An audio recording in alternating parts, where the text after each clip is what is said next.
Knowledge, where every fact is a star and each insight forms a constellation, is understanding.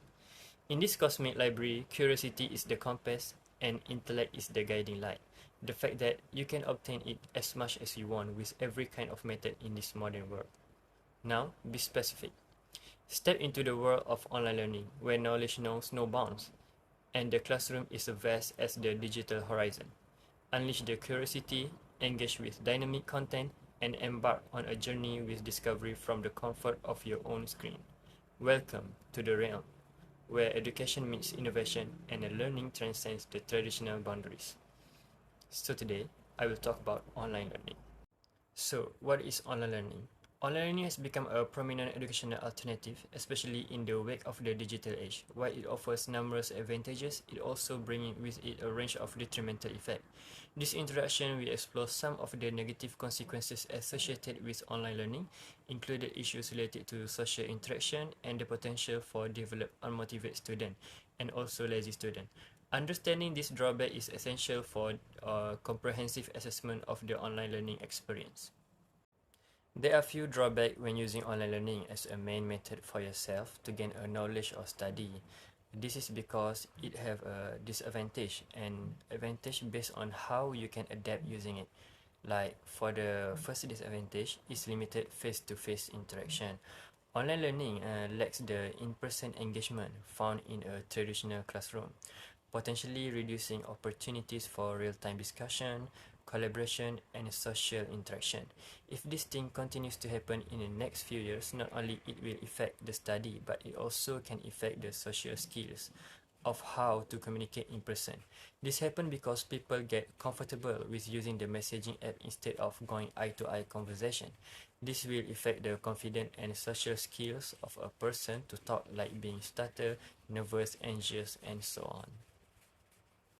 Next one is self-discipline challenges. Students may face difficulties in maintaining self-discipline and motivation without the structure and routine of a physical classroom, leading to procrastination or incomplete coursework.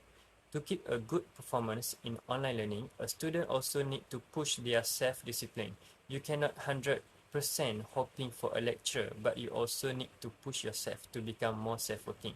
This is because it's different from traditional method. Online learning usually do an online class rather than a physical class, so you can just for example, like about attending the class, switch on the laptop and go doing something else. It's all about maintaining your discipline. The third disadvantage is potential for distractions. Learning from home or other non-traditional environments may expose students to various interaction, impacting their ability to focus on educational tasks. As we know, online learning is very flexible that students can study wherever and whenever they want. For an example, study in the room. Your friend may invite you to play a video games, going outside or whatsoever. Because the lecturer can fully monitoring when the class is happen, unless the lecturer told to switch on the camera. This related to the point that I said earlier, that is self-discipline. That is why to participate in online learning, make sure you need to have a high self-discipline.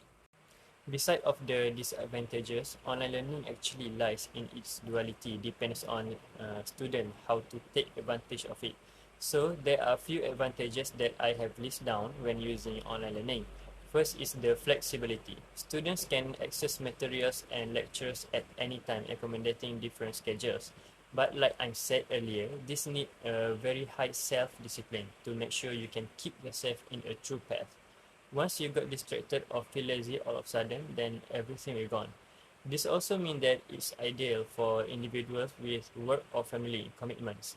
Because when we talk about students, it not only teenagers. Some of them is someone who already have their own family, husband, wife, son, for example. They may have more important thing to do, like family related thing or whatsoever, or something like that.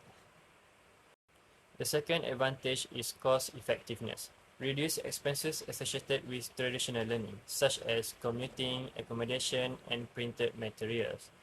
With online learning, students can save the money for something more valuable, like when we go to physical class, for example, some of us will stop at the shop to buy some quiz, something like that. So you can save the money when you do online. Often, online class also more affordable than physical class. This is because you don't need to pay for the stuff that you don't use. For example, during the pandemic before, we don't need to pay the rent for the college because we are at home, right?